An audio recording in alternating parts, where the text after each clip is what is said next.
हम लोग का प्रश्न है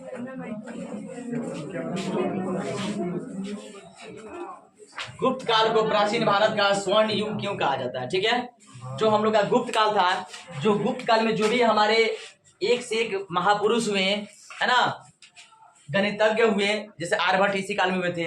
यानी गुप्त काल में इतना ना अच्छे अच्छे लोग इस समय जन्म लिए हुए थे कि गुप्त काल को प्राचीन भारत का स्वर्ण युग के नाम से घोषित कर दिया गया। यानी कि गुप्त भारत को, गुप्त काल के समय को एक ऐसे समय में रखा गया जो कि स्वर्ण युग कहलाया। कारण क्या है कि देखिए, लोग अगर अच्छे होते, पहले के लोग आप सुने होंगे, पहले लोग सत्ययुग कहलाता था, लोग सच्चाई बोलते थे, सत्य होता था और कोई भी चीज सच्चाई से होता था, है ना। कोई कुछ कह देता था ना, जैसे शराब दिया तो उसको शराब लगना ही है, आशीर्वाद दे दिया उसको लगना ही है, सच्चाई का जमाना होता था। ठीक है, तो उसको सतयुग कहा गया, है ना। मतलब बहुत काफी मतलब कि अच्छे अच्छे इंसान जब हुए हैं उस समय के लोगों को उस काल के नाम से प्रचलित कर दिया गया। अभी आप देखिए भ्रष्ट युग, लोग कहते क्या है, भ्रष्ट युग, यानी कि सबका भ्रष्ट होते जा रहा है, इसलिए इस युग को क्या कर दिया गया, कलयुग। कलयुग के बाद भ्रष्ट युग ना। इस काल में तो जैसे जैसे सिचुएशन बदलते जाता है, लोग की आभाव देख करके क्या होता है, दुनिया का अंत होते जाता है। जैसे पेड़ छोटा होता है तो उसको पौधा कहते हैं, पेड़ होता है, बड़ा हो जाता है वृक्ष हो जाता है, धीरे धीरे बदल रहा है उसका नाम, और अंतिम तक जाते जाते वो वृक्ष एक सूखा वृक्ष बन करके क्या हो जाता है, खत्म हो जाता है। सेम कंडीशन दुनिया का है। दुनिया जहाँ से स्टार्ट हुई है, अच्छाई से स्टार्ट हुई है, और जैसे जैसे बुराई बढ़ते जाएगा, बढ़ते बढ़ते एक दिन ऐसा बुराई होगा, दुनिया का अंत होना निश्चित होता है। तो इस काल में, गुप्त काल में ऐसे कुछ महापुरुष हुए, जैसे कह रहा है नंबर 1 पॉइंट कर रहा है, इसको गुप्त काल को प्राचीन भारत का स्वर्ण युग कहने का कारण है, कारण बताया गया। पहले का कारण क्या है कि गुप्त काल समाज एक आदर्श समाज था, लोग में द्वेष भावना नहीं था, एक आदर्श समाज था, लोग एक दूसरे की भावनाओं को समझते थे, एक दूसरे से सही बात करते थे, किसी की मतलब किसी का जो है चुगलखोरी नहीं किया करते थे। आज के जमाना में है ना, बस किसी को फुर्सत मिल जाए उसका बात बती, अपना बात छोड़ देगा, फलाना का बात बतेगा, चल उसका खाली लेखा जोखा रखेगा। इसका लेखा जोखा कौन रखेगा, दूसरा कौन रखेगा, अपना लेखा जोखा दूसरा कौन रखेगा, दूसरा किसी का हम लोग खुद रखते हैं। तो आज के जमाने में ये हो गया है ना, सिर्फ दूसरे के चक्कर में, अपना चक्कर में कोई कम पड़ रहा है, लेकिन दूसरे का ज्यादा बात यही चल रहा है। ठीक है, तो लेकिन उस समय का काल जो था, युग था, एक आदर्श युग था, लोग में छल कपट नहीं था, द्वेष नहीं था, झगड़ झंझट नहीं था। आज तो बात बात पे ना लोग झगड़ा कर रहे हैं, एक डेनेर थोड़ा सा कोनो काट लिया, क्या है हमारा डेनेर कटा, मुर्गी चल गई उसके द्वार पे, क्या है हमारे एक से एक बात है। उस समय कोई कुछ नहीं था। ठीक है, उसके बाद है करा है गुप्त राजाओं ने, जो गुप्त काल के राजा थे वो शकों को हराए। शको मतलब बहुत ही विनाशकारी था, शको वाला कुछ ऐसे ही उनमें डिमेरिट था। तो गुप्त काल के राजाओं ने क्या किया, शकों को, राजाओं को हराकर अपना एक आदर्श साम्राज्य का स्थापना किया, बहुत ही अच्छा एक आदर्श साम्राज्य बनाया, जिससे कि ये गुप्त काल को भारत का स्वर्ण युग कहा जाने लगा। आगे पॉइंट करा है व्यापार वाणिज्य की उन्नति हुई और धन संपत्ति भी चारों तरफ व्याप्त हो गई। यानी कि देखिएगा, आप अपने घर से ही मिलाइए, ये तो दुनिया की बात कर रहा है। जिस घर में शांति होता है, कम ही काम आता है। इंसान अगर शांति से सुकून से खाता है तो उस घर जो होता है बिल्कुल स्वर्ग की तरह होता है। लाख कमाते हैं, घर में हमेशा कचकच रहता है, हमेशा कलह रहता है, हमेशा झगड़ा झंझट चलते रहता है, तो वो नरक से भी बदतर होता है। घर से ही मिला दीजिए, है ना। ये तो बहुत बड़ी दुनिया है। तो उस समय जो थे, जो ये गुप्त काल के राजाओं ने शकों को हरा दिया, एक अच्छा धन संपत्ति मतलब अच्छा भाव लोगों के अंदर आ गया, अच्छा विचार आ गया, तो जाहिर सी बात है उस युग को क्या कहेंगे, स्वर्ण युग कहेंगे, अच्छा युग कहेंगे ना। जैसे घर में होता है ना, कोई कहता है भाई घर में बहुत शांति है, और कोई किसी से मतलब नहीं है, सब अपना अपना काम करते हैं, खाते पीते हैं, खूब चैन से रहते हैं, क्या स्वर्ग, घर स्वर्ग की तरह है ना। तो ऐसे होता है। तो ये क्या किया, एक अच्छे से समाज की स्थापना करके उसके बाद से धन समृद्धि होगी, वृद्धि हुई, है ना, उन्नति हुई, जिससे इसको स्वर्ण युग के नाम से घोषित कर दिया गया। आगे करा है कालिदास, है ना, हरिसेन, अमर सिंह। अब देखिए कालिदास, जो कि कालिदास का भी जीवनी अनमोल है, वो भी मिल जाएगा हम लोग के इतिहास में। इसमें अब उसका जिक्र नहीं किया जाएगा, लंबा चौड़ा हो जाएगा इसका, है ना। लेकिन थोड़ा सा शॉर्टकट में समझ लिए, कालिदास जिसको महामूर्ख कहा जाता था, जिस डाल पे बैठे थे उसी के पीछे, उसी डालवा पे आप पीछे बैठे थे, आगे बस काट रहे थे। मैंने जैसे यहाँ बैठे हैं आप पीछे से काट रहे थे, मैंने कटने के बाद मैंने डाली ले ही नीचे गिरे, है ना। जिस डाली पे बैठे थे उसी डाली पीछे से काट रहे थे। अब सोचिए कितना बड़े मूर्ख थे। ये नहीं कि हम इधर बैठे हैं इधर से काट रहे हैं कि इधर गिरेगा, बैठे इधर पीछे से काट रहे हैं, यानी कि डाली ले ही गिरेंगे। अब इतना मूर्ख, लेकिन आने वाले समय में इतना महान पंडित उनको घोषित कर दिया गया, इतना महान पंडित बन गए कि कालिदास कवियों में कवि कहा जाता है। अभी कहां से कालिदास आए? अब है कलयुग में कालिदास आए, है ना। तो ऐसे ऐसे महापुरुष क्या हुए उस समय हुए, कौन? गुप्त काल में। जाहिर सी बात है, जिस दुनिया में जिस समय में ऐसे ऐसे महापुरुष रहेंगे, वो काल सोचिए कितना सुंदर काल रहा होगा, है ना। हाँ, अब अगला जन्म में आएगा हम लोग के काल में, है ना। आगे कह रहा है महान ज्योतिष बराहमिरी। ये ज्योतिषी है, पंडित है जो कि ज्योतिष देखते हैं, बराहमिहिर, है ना। ये ऐसे ज्योतिष हैं जो कि इस काल में, गुप्त काल में हुए थे। और इसके साथ साथ जो कि सबसे बड़े महान गणितज्ञ जिसको कहा जाता है आर्यभट्ट। कौन थे? आर्यभट्ट। कहाँ के रहने वाले थे? हाँ, पटना के रहने वाले थे, जिन्होंने क्या किया, किस चीज का आविष्कार किया था? जीरो का खोज किया था आर्यभट्ट। तो ऐसे ऐसे महान, सोचिए ऐसे ऐसे महान जब इस काल में रहेंगे तो क्या उस काल को स्वर्णिम नहीं कहा जाएगा? हम लोग आज के जमाने में सारा कोई राक्षस हो गया है, सब हम लोग क्या करते हैं? भ्रष्ट। इस समय के लोग जो है, जितना विचार उत्तम था, ये लोग ये जीव जंतु की हत्या नहीं करते थे, है ना, पशुओं को नहीं मारते थे। लेकिन आज प्रतिदिन न जाने कितना लाखों करोड़ों जीव जंतु की हत्या हो रही है, और सिर्फ किसके चलते?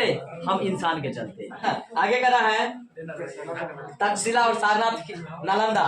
तक्षशिला जो विश्वविद्यालय था, सारनाथ था, नालंदा था, उस समय ये चल रहा था गुप्त काल में, और बहुत ही जबरदस्त चल रहा था। उस समय पूरे विश्व के लोग आकर के वहां पढ़ा करते थे। अब बताइए, और इस समय गांव का स्कूल जो ना, गांव में स्कूल में मार फरिया जा रहा है, झगड़ा हो जा रहा है। लेकिन उस समय के विदेश से लोग आकर के नालंदा में पढ़ा करते थे, तक्षशिला में पढ़ते थे, सारनाथ में पढ़ते थे, हम लोग यहाँ आकर पढ़ते थे। लेकिन आज धीरे धीरे वो चीज समाप्त हो चुका है। तो इसी आदर्श गुण के कारण और इसी सब गुण के कारण गुप्त काल को प्राचीन भारत का क्या कहते हैं? स्वर्ण युग कहा जाता है। समझ में आया? दिखा जाएगा, ठीक है। तीन को चलिए, इस चैप्टर का हम लोग चौथा क्वेश्चन लिखेंगे, सातवाहन कौन थे? ठीक है, दिखेगा। दक्कन और मध्य भारत में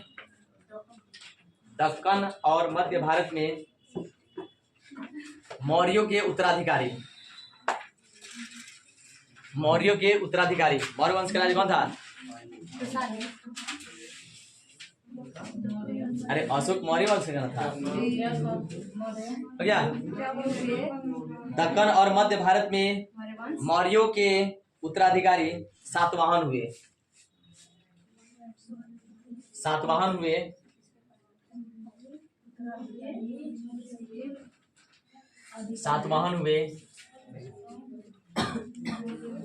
इस वंश के शासक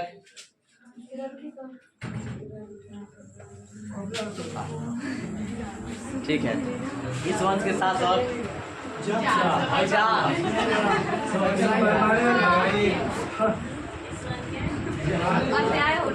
नहीं आप ही को हो गया। अरे सबके आप पंखा चलेगा, क्या चिंता कर रहा है? बस हो तो क्या। चलिए, दक्कन भारत के लिख लिया है। दक्कन और मध्य भारत में मौर्यों के उत्तराधिकारी सातवाहन हुए। इस वंश के शासक अपने आप को ब्राह्मण मानते थे। इस वंश के शासक अपने आप को ब्राह्मण मानते थे।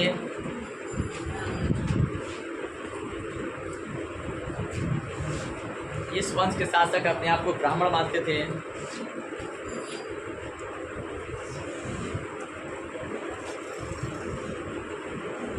इसके साथ ही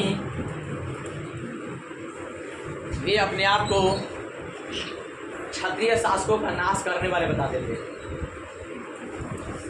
हो गया बस। हाँ, सातवाहन कौन थे? तो सातवाहन क्या थे? दक्कन और मध्य भारत के मौर्य शासकों के उत्तराधिकारी। जो मौर्य शासक था, मौर्य साम्राज्य चल रहा था, उसका उत्तराधिकारी कौन हुआ? सातवाहन। ठीक है। और सातवाहन जो है कौन धर्म को मानने वाले थे? सातवाहन कौन धर्म को?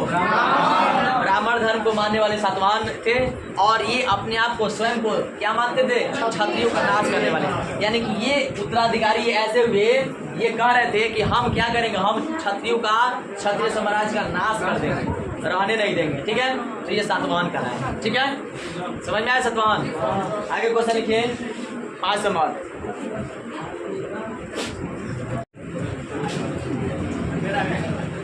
प्रश्न है, इसका 5वां प्रश्न है कि ये 2 गुप्त है गुप्तकालीन। अभी हम लोग गुप्तकालीन ही पढ़ रहे हैं। अभी इसके पहले पढ़ा है ना जी। गुप्त काल को भारत का, प्राचीन भारत का स्वर्ण युग क्यों कहा गया है? तो ये पूरा इसी चीज से रिलेटेड क्वेश्चन आएगा। ठीक है। तो किन्हीं 2 गुप्तकालीन मंदिरों के नाम लिखना है, क्योंकि उस समय पूजा पाठ में भी लोग बहुत ध्यान दिया करते थे, तब ना उसको स्वर्ण युग कहा गया था। क्योंकि शांति था, लोग सद्भाव में रहते थे, पूजा पाठ भी किया करते थे। तो आपको बताना है कि 2 गुप्तकालीन मंदिरों का नाम बताना है। ठीक है। 2 मंदिर का नाम बताना, लिखिएगा, आंसर लिखिए। हाँ, कला एवं स्थापत्य कला की दृष्टि से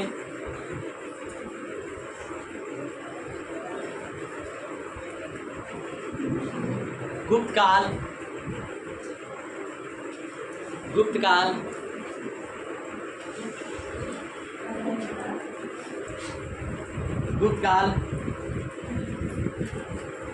600 से 1200, 600 से 1200 ये गुप्त काल में आता है।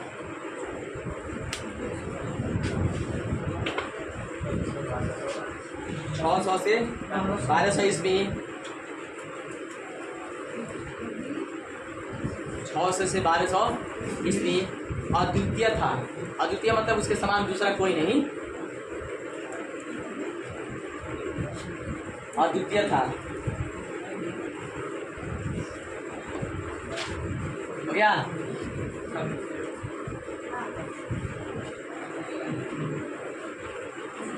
गुप्तकालीन एवं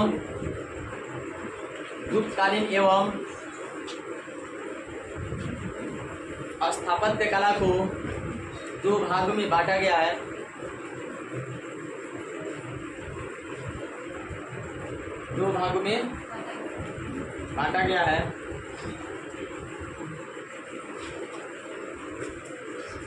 हो गया?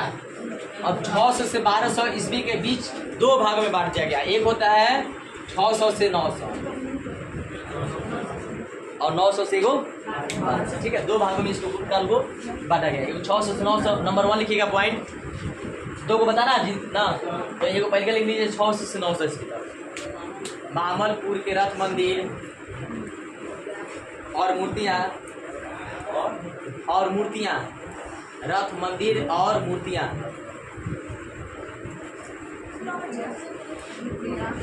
गोमा एलोरा के कैलाश मंदिर, एलोरा के कैलाश मंदिर, एलोरा के कैलाश मंदिर,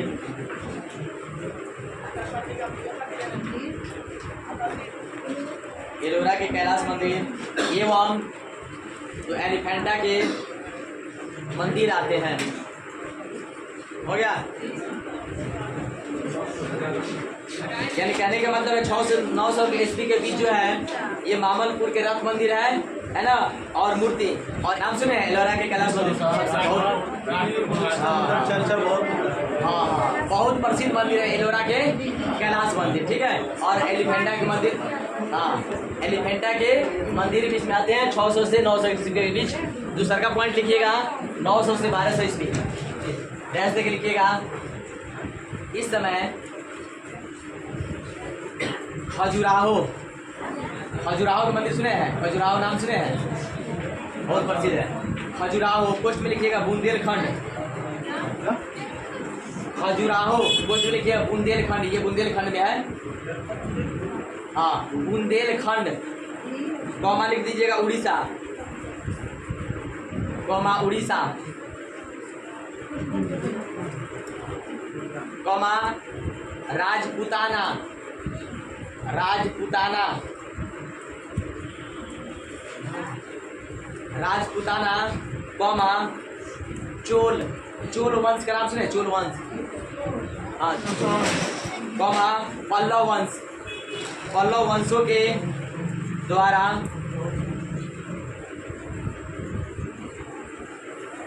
निर्मित किए गए मंदिर आते हैं। हो गया? तो 900 से 1200 जो है ईस्वी में जो है, यानी कि कुछ वंशों ने मिल करके जो मूर्ति निर्माण और कला की दृष्टि से जो मंदिर बनवाए वो इसमें 900 से 1200 में, जैसे राजपूताना है, चोल है ना, और क्या बोलते हैं पल्लव वंश है, इन सभी वंशों ने मिल करके 900 से 1200 ईस्वी के बीच में क्या किया? मंदिर का निर्माण करवाया। ठीक है, दो भूतकाल के दो मंदिर का नाम हो गया। दो प्रकार से इसको बांट के आप लिख सकते हैं एग्जाम में। ठीक है, ये शॉर्ट क्वेश्चन में पूछेगा। समझ में आया? कितना हुआ? 5 क्वेश्चन। कोई दिक्कत? कंप्लीट हो जाएगा ना? तो बस आज के लिए इतना ही काफी है।